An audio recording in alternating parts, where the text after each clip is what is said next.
What are we talking about? Bookkeeping, culture, and sales. Oh, boring. That doesn't tell you anything about what the glitch is, though, does it? But it just sounds boring, which is why we want you to hear it. It's not boring It's totally if you boring. like numbers. It's not boring if you like goals. I like It's both not- of those things. It's not boring if you like achieving goals because you set the goal and then you accomplish the goal. That is not boring. I like everything we're talking about. Exactly. Welcome to Biz Glitch number 68. How realistic are your financial goals? Oh, here she goes again. Oh, gosh. Merch She's in pushing March. me off camera. Oh, she pushed me off camera. Oh, seriously. Pull me back.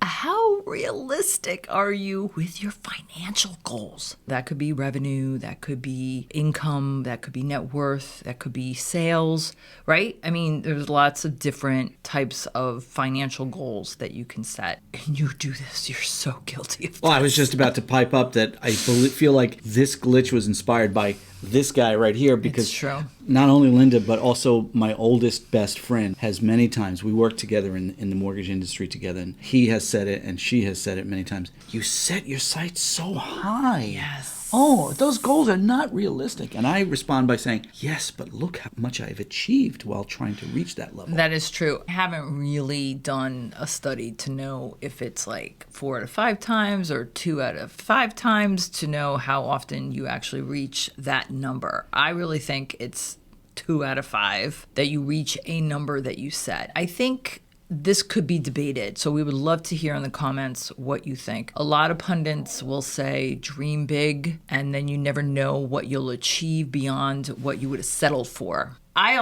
live by that philosophy. I know. But I also think that if you are not listening to the glitches we've already done on CRM, metrics, reporting, if you're not doing any of those things on a monthly, quarterly, annual basis, then you're just going to do the butterfly picking of numbers that sound good, that sound aspirational, inspirational, something to brag about.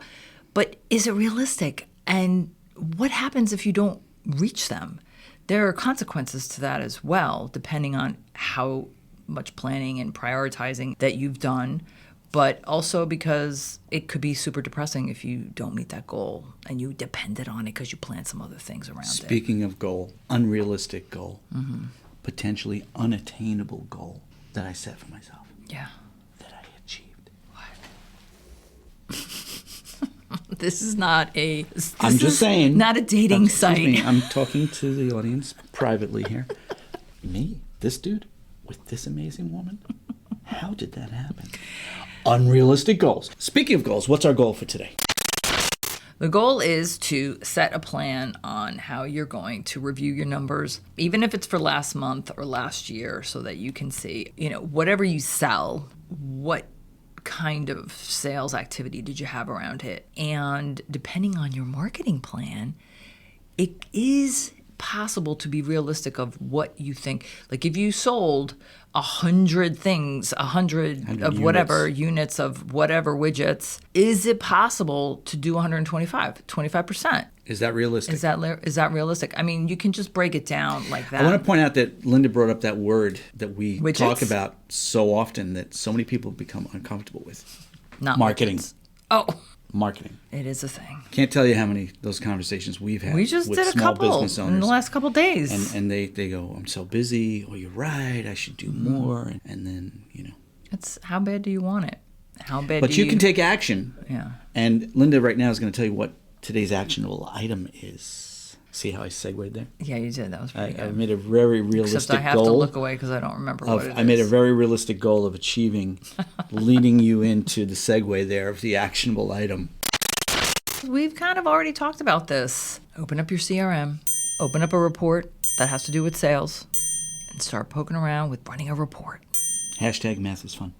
That's it. Do some basic math. It's not Fifth that grade hard. arithmetic. You could take. Might even be fourth grade. You can take increments, like 5 minutes to just like, where is the reporting on the menu option tab or whatever, Then do a search on sales reports, I mean, bit by bit. We know that people, they feel like, oh, this sounds like really complicated, or I'll just put it off because it sounds like but you do this, you will thank us Because a big fundamental of this project is to help you not make the mistakes that we've made or we've seen other business owners make. Get over the whole, oh my God, it's overwhelming. Get to it. Get into the nuts and bolts and send us a thank you note later on, preferably with chocolate attached. That's a good one. Milk chocolate, preferably from England. I think we've been forgetting to tell people to like and share and subscribe. Yes, what she just said. Because I haven't put in the last two the neon little elements that are popping up right here. Thanks for tuning in. We'll see you tomorrow. Today's glitch. But I'm also known as being very strange and weird You are. I and know. outside the norm. Yes. This is true. I'm not saying a word. Cut. Okay. Get your mattress set. Get your